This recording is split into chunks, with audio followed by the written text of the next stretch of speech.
প্রযুক্তির কল্যাণে রোবট একটি সাধারণ বিষয় হয়ে দাঁড়িয়েছে, কিন্তু আপনি কি এমন রোবটের কথা জানেন যার মাথার ভিতর মাদারবোর্ড নয়, বসানো আছে মগজ, যে দেখতে রক্তমাংসের মানুষের মতো হলেও তার মগজের রিমোট কন্ট্রোল অন্য কারো হাতে?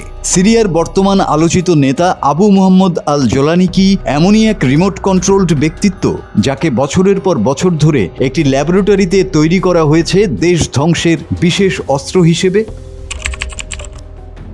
ঘটনার শুরু ইরাকের কুখ্যাত ক্যাম্প বুকা কারাগারে। এটি সাধারণ কোনো জেলখানা ছিল না। অপরাধ বিজ্ঞানীরা একে বলেন দ্য ইউনিভার্সিটি অফ টেরর বা সন্ত্রাসের বিশ্ববিদ্যালয়। মার্কিন সেনারা 2004 থেকে 2009 সালের মধ্যে এই কারাগারে এক ছাদে বন্দি করে রেখেছিল আইএসের বাগদাদি এবং জোলানির মতো বিশ্বের 9 জন শীর্ষ উগ্রপন্থীকে। নিউ ইয়র্ক টাইমসের মতে আমেরিকা জেনে শুনেই বিশ্বের সবচেয়ে বিপজ্জনক মস্তিষ্কগুলোকে এক জায়গায় নেটওয়ার্কিং করার সুযোগ করে দিয়েছিল। প্রশ্ন হলো কেন?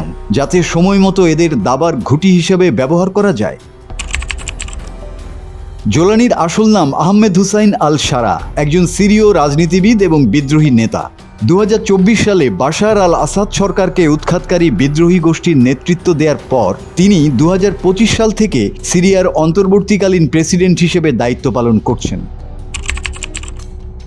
1953 সালে সিআইএ শুরু করেছিল একটি গোপন প্রজেক্ট MK আল্ট্রা। উদ্দেশ্য ছিল মানুষের নিজস্ব ব্যক্তিত্ব ধ্বংস করে তাকে ম্যানচুরিয়ান ক্যান্ডিডেট বা আজ্ঞাবহ পুতুলে রূপান্তর করা। ড্রাগ, হিপনোসিস আর ইলেকট্রিক শকের মাধ্যমে বন্দির মগজে এমন এক স্লিপার এজেন্ট প্রোগ্রাম ঢুকিয়ে দেওয়া হয় যা নির্দিষ্ট সংকেত পাওয়া মাত্রই সক্রিয় হয়ে ওঠে। সে তখন নিজের অজান্তেই তার প্রভুদের এজেন্ডা বাস্তবায়ন শুরু করে। যোদ্ধা থেকে প্রক্সি অ্যাসেট। মার্কিন হেফাজতে থাকাকালীন জোলানির উপর চাপানো হয়েছিল বিহেভিয়ারাল মডিফিকেশন বা আচরণ পরিবর্তনের বৈজ্ঞানিক পরীক্ষা।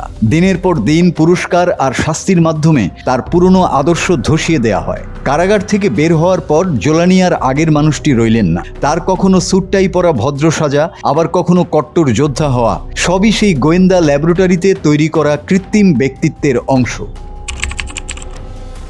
জোলানির রহস্যের সবচেয়ে বড় প্রমাণ হলো ইসরায়েলের প্রতি তার নীরবতা। 2026 সালের এই উত্তাল সময়ে ইসরায়েল যখন সিরিয়ার জমি দখল করছে, তখন জোলানির বন্দুক তাদের দিকে না ঘুরছে ইরান ও তার মিত্রদের দিকে। আমেরিকা তাকে মোস্ট ওয়ান্টেড বললেও তাকে স্পর্শ করে না, কারণ তিনি সিআইএর সুরক্ষা ছাতার নিচে আছেন।